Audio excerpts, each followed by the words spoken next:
Before Lionel Messi became untouchable, Barcelona were already looking for his successor, not because Messi was declining, but because football always wants the next version of something that works. And inside La Masia, there was a player quietly breaking records that even Messi hadn't broken. His name was Bojan Krkić. He wasn't called the next Messi by fans on Twitter. He wasn't hyped by YouTube compilations. He was labeled internally by coaches, by academy staff, by Barcelona itself. And that label would follow him everywhere. Bojan Krkić was born in 1990 in Spain to a Serbian footballing family. His father, also named Bojan, was a professional footballer and later became a scout at Barcelona. That detail matters, not because of nepotism, but because Bojan grew up inside football culture, not fantasy. He joined La Masia at a young age, and immediately, something stood out. Not flair, not tricks, not showmanship, efficiency. Bojan scored goals the way strikers used to. Quick movement, 1 or 2 touches, finish, no wasted motion. At youth level, he was relentless. Season after season, he scored at a rate that forced coaches to move him up faster than planned. By the time he was a teenager, he had scored over 900 goals across Barcelona's youth teams. That number isn't marketing, it's documented. And crucially, it was more than Messi at the same stage. The Messi comparison didn't start because they played the same. Messi was a dribbler, a carrier, a chaos creator. Bojan was a finisher, but they shared 3 things. Same academy, similar body type, same early productivity. For journalists, that was enough. Spanish media doesn't do patience, they do narratives. And the narrative became simple. Barcelona already have the next one. That framing removed something important from Bojan's career before it even started: time.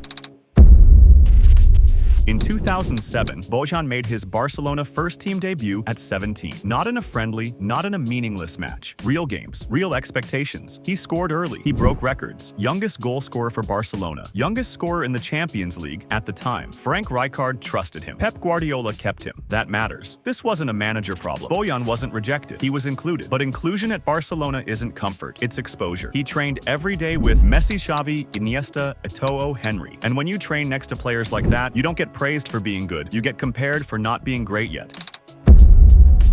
From the outside, Bojan looked calm. Inside, he wasn't. Years later, Bojan would openly talk about something football culture almost never acknowledges: anxiety, not nerves, not pre-match jitters, clinical anxiety. He described feeling overwhelmed before games, during games, after games. Not because he didn't love football, but because football was all he was. At 17, 18, 19 years old, he wasn't learning the game. He was defending an identity he never chose. In 2008, Spain called Bojan up for the European Championship squad. This was Spain's golden generation: Xavi, Iniesta, Torres, Villa. Bojan was one of the youngest, and then he withdrew. Not because of injury, not because of form, because of panic attacks. Spain went on to win Euro 2008. That tournament changed Spanish football history. Bojan watched it at home. This moment is critical, not because he missed a medal, but because football doesn't stop to ask why. It just moves on. Barcelona didn't exile Bojan, but Guardiola's system evolved. Messi became central. Pedro fit better. David Villa arrived. Bojan was still useful, but no longer inevitable. And at Barcelona, if you are not inevitable, you are temporary. In 2011, Bojan left Barcelona permanently, not as a failure, but as a question mark.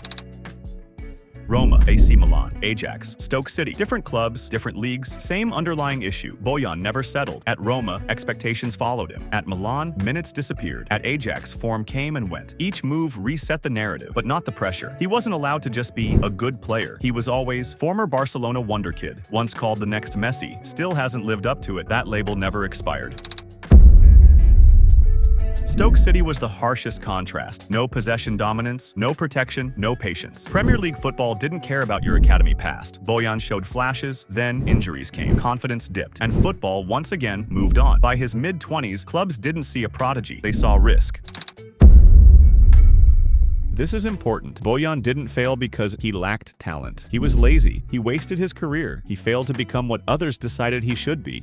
The football world expects development to be linear. Real humans are not linear. Mental pressure is invisible on highlights. Anxiety doesn't show on stats sheets, but it destroys consistency. And consistency is everything at the top level.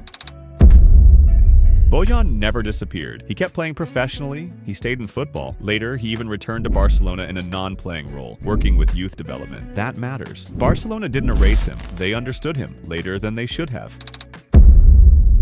Bojan Krkić wasn't a failed footballer. He was a failed expectation. The next Messi label didn't motivate him. It consumed him. And football rarely revises its first impression. Talent opens doors. Timing keeps them open. Mental space decides who survives inside. Bojan had the talent. The rest didn't align. Because every generation has a next Messi, and almost all of them disappear. Not because they weren't good, but because football doesn't know how to protect young greatness from its own imagination. Bojan wasn't weak. He was too early. Talent isn't enough. Timing matters, environment matters, mental strength matters. And Bojan had the talent, but the world gave him everything else too soon.